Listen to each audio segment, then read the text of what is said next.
Okay, Rich, what are we playing this week? So this week I thought we'd attempt to complete Super Castlevania 4 for the Super Nintendo, an action game sequel to the famous series that was released in 1991 for the system.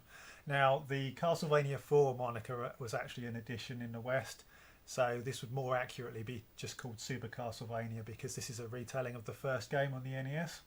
Have you got any experience with the game at all? I'm pretty sure I've got it on my mini SNES. Do you want to get to it then? Yeah, let's go for it.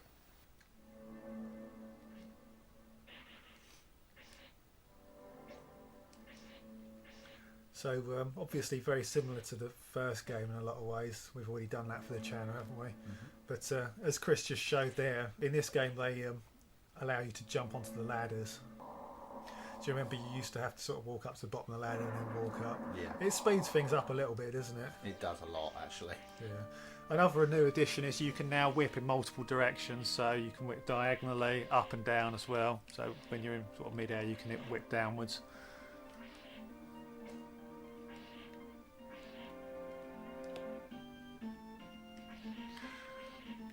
Another thing you can do is if you hold the whip button down, then you can sort of swing it about.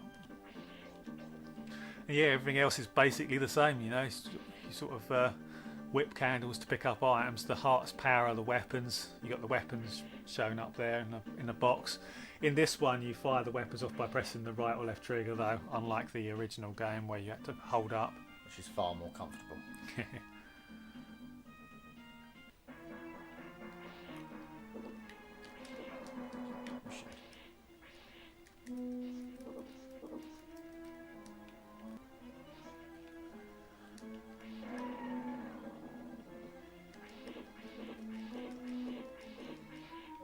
Oh, it's going to reconstitute. You've only played this a little bit, actually, haven't you? Yeah. You're not like Chris isn't an expert on it or anything. Definitely not. Great parallax scrolling there, actually, Really isn't it? good. It's really well put together.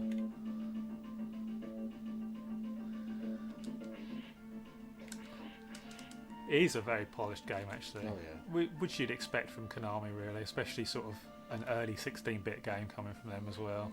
They're going to want to make a big splash, really, aren't they? You know. Yeah, they definitely did with this. That's when that's useful, mate. Yeah, if you missed the initial shot. Very calming music, Yeah. lulling you into a false sense of security. This music, I think it's somewhat of a slow burner because, I mean, this is quite a famous game for having fantastic music. I remember when I first played it, maybe a decade ago, I wasn't. Oh, cock! I thought that was another swing. I wasn't that into the music, but it's really grown on me over time. It's sort of more for atmosphere, isn't it? You know? It's very atmospheric, yeah.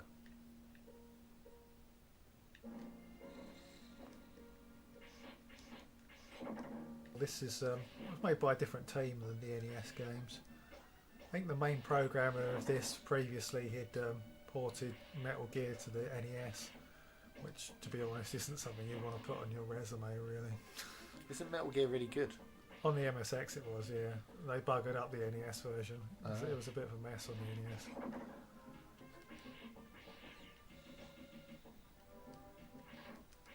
Oh, you cock.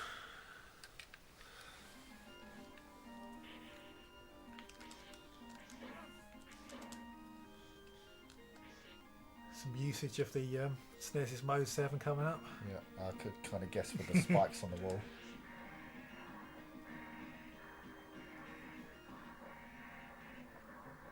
Blimey, it took its time, didn't it? I could probably come off of it, actually.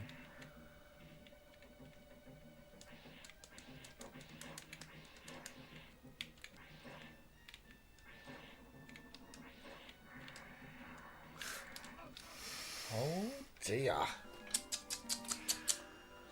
What a mistake That was to unfortunate. make up.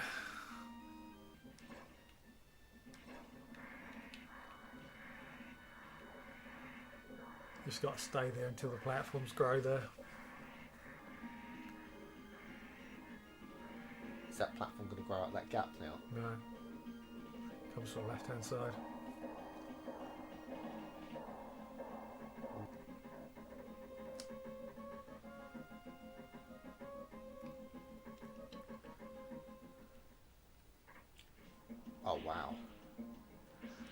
odd little effect here. That's incredible, that effect. The floor keeps dropping, yeah? yeah, but it waits until you're far away from it, so it's not actually something you got to worry about. Okay. It just Unless that happens. it just drops them when they get to the edge of the screen, basically.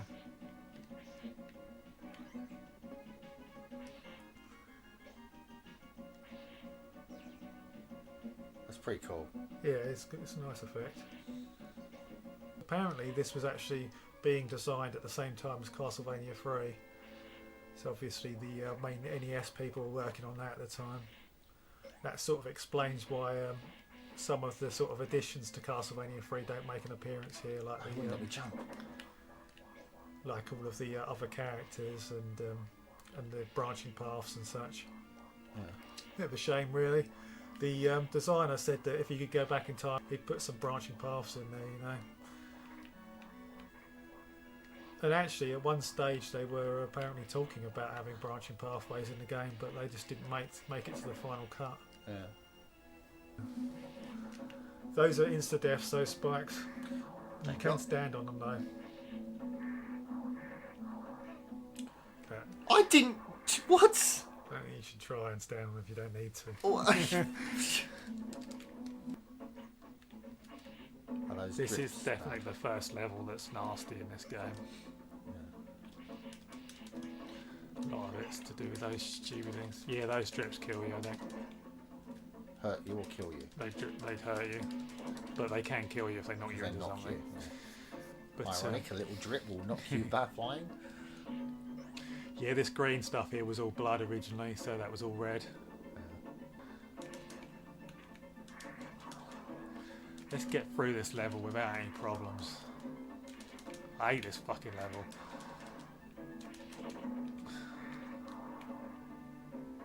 That was clever. I have done this hundreds and hundreds of times. Sometimes it's taken like 40 minutes of this. So I basically know where I'm going in it. Can you timer stop it? Not sure. Oh, okay. I thought That you'd get took crushed. me a long time to work out, actually. Oh shit. Can you jump onto that? Oh, dead. That looks nasty, that section. Edging your way forwards on this section is Yeah. a lot of the time the best bet. How? How can I edge? Because they all... Just keep moving forwards one by one on it. Can I even do that? No. I can't do that. Yeah, run up there. You have to run it. I don't know if there's any pattern to it, but I could never see one. The problem is you can watch the first three for as long as you like, but you're never going to see the next three, so you can't watch their pattern. Yeah. That was a bit Iffy. cracked there, wasn't it? You need to go to the first one and jump to the third. Yeah. Oh, Wasn't there at the time. it was. No. Oh. Oh. Oh yeah. That hurt. That works. We'll take it. Boss time. You got boomerangs, remember? Yeah. It's Frank Enstein. Actually, it's not. It's Mary Shelley's monster. It never gets a name, does it? The monster. Monster. It's so much easier with those boomerangs. Yeah. Right, that's one of the difficult levels done. Oh shit. It doesn't matter. Oh, okay. Golden skeletons.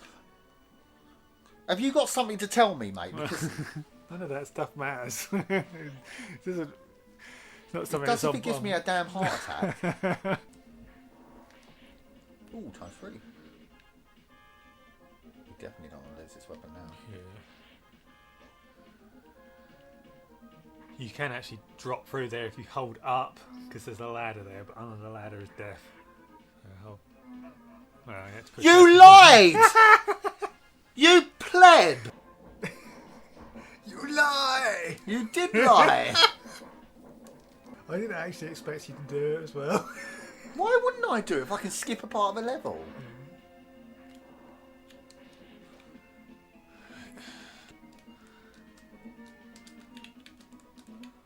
Oh, okay.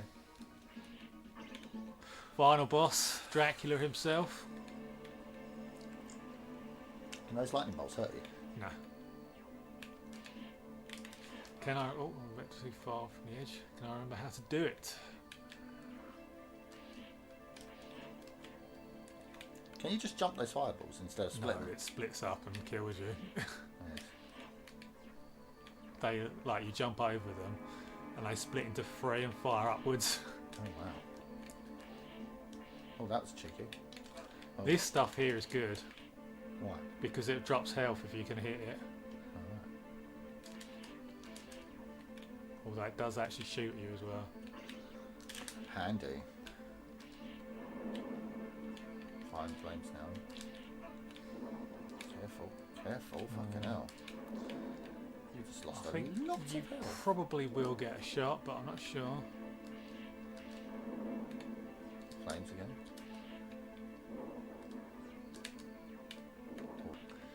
Oh, you know you call Ah, it. Oh no, you spawned them over there, you're alright. You need to get out, and you're dead. that's a shame.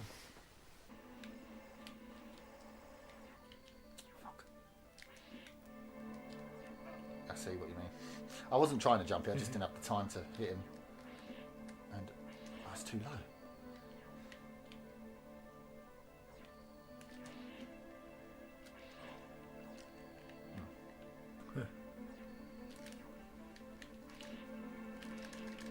Oh, got it.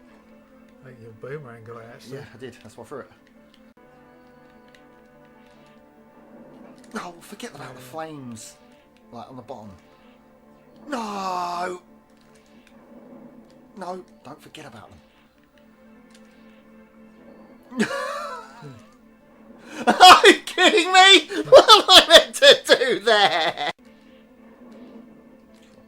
I'm battering him. Oh.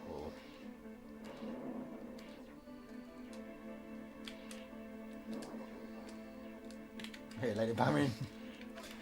Oh, you get another health pickup, do you? Oh, Oh well, I didn't get that one, but I still got a decent amount of health. now he's pissed off.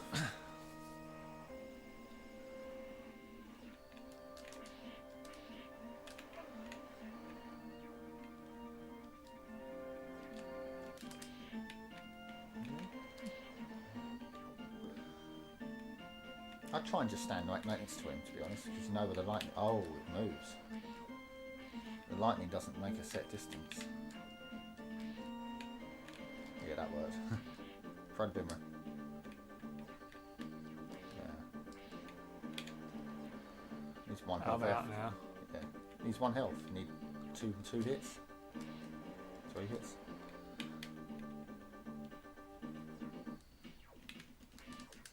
Yeah, GG. Sorted. What, so if you'd broken the window it would have worked in the first place? Yeah, maybe you should have just thrown a rock at the window. Exactly, thrown a boomerang, the window done. Do you remember in the first game he turned into like a giant monster, didn't he? Doesn't do that in this for some reason. Oh, got to collect that. It's a bit of a shame, really. Unless you're lying to me. He's definitely harder on the NES, isn't he?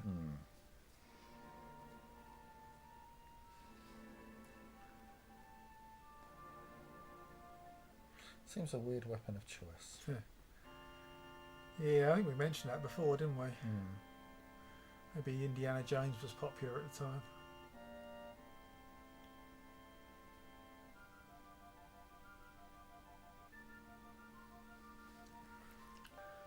I'd imagine that's it. That's it. Okay, Rich, what do you think of the game? I think this is a very, very polished early Super Nintendo game, actually. The music is fantastic, the graphics are nice, there's a lot of atmosphere. Well, it's dripping with atmosphere, really, isn't it? Yeah. There's piles of atmosphere. And for a game of this time, it's very cinematic as well. You know, all of the music does a fantastic job of creating this sort of setting the scene. You've got some decent a decent intro, and even like the Super Nintendo sort of graphical features are used quite well for a bunch of effects in the game, aren't they? You know, you've got the sort of tube moving room, and you've got the rotating background in one of the levels. So across the board, they've done a really fantastic job with a lot of these aspects, really. You got all these quite memorable boss fights as well in the game. I will say that a lot of them can be kludged, which is somewhat unfortunate, isn't it? Yeah. A lot of them you can literally just stand there and just you're both hitting each other until one of you comes out the victor, kind of thing. You can generally win a lot of them like that, so that's a point of criticism. And the only other point of criticism I will have is that in comparison to the NES game, the secondary weapons aren't actually as useful in this as they were originally. Because of the way that you can whip diagonally and such. You have so much at your disposal all the time that often the secondary weapons aren't that useful. And in fact, the boomerang weapon, or whatever it is, the cross, is so much more powerful than the other ones that you really just want to stick with that one weapon as well, even if you do decide to use the weapons. But other than that, there's not really a lot to fault the game. It is, like I said, it's very polished, really. There's not... The difficulty curve is reasonable. Starts off fairly easy, gets somewhat hard. At the end, it's very hard, and it's quite good for a game with password saves as well, because it has to be hard if you can constantly just keep replaying the levels. You're not having to go back to the start of the game, so you're going to need to have a game that gets tricky. It's not got the branching pathways or the extra characters from free. I think that's somewhat disappointing as well, but. Yeah. That is where the game shines, like I said, is its cinematic qualities for the time it came out, and its atmosphere. So what do you reckon then? No, I like the game. It's very cinematic. It's full of atmosphere, as you said. It feels like a game that's going to draw you in and keep you entertained for hours on end. I'm not sure I agree with you on the difficulty curve, but it's not to say that it's not a bad game. I still really enjoyed the game. I can't really fault it in too many ways. Yeah. I mean, I know it's password save and we done it in one sitting, but I felt it was a bit long, but you're not meant to do that because you're meant to be password saving it and taking your time over, which is fine. I feel like it's close to being too short, this game, for a password save. If you spend £40 on a game or whatever, you really don't want to be completing it in a week. But I think because the difficulty curve's there, there would be a reasonable amount of entertainment value in the way that it is. But I mean, something like Super Mario World, far longer game, isn't it? Yeah. Apart from that, I've got no other complaints. I think it's a really, really good game. So, what are you going to score the game then? Well, whilst I think it's fantastically polished, and really there's not much to fault about this game, I'm sort of a bit funny about them not including all of the extra stuff from Castlevania 3 a little bit. I think that's slightly a shame there. And on top of that, it doesn't do anything that sort of gameplay wise, it doesn't do anything that's that strikingly new, does it? No, it's not doing anything that's not been done before. Yeah, but other than that, it's a fantastic game, so I will actually give it a high 4 out of 5. But for it to have a 5 out of 5, it would have to be doing something, like I say, strikingly new. What do you reckon then? Yeah, no, you're right. It doesn't actually do anything brand new. It doesn't bring anything to the genre. So for that reason as well, I'll give it a 4 out of 5. Okay, guys, that was Super Castlevania 4 for this week. A really excellent game. Yeah, it is a classic in its own right, really. It's obvious to see how this became, a lot of people's favourite Castlevania game. Yeah, definitely. So if you liked it, guys, give us a like, give us a comment, and tell us what you think about the game. And subscribe to the channel because we're always releasing great new content like this. And we'll see you next week with another game, guys. Take care. See ya.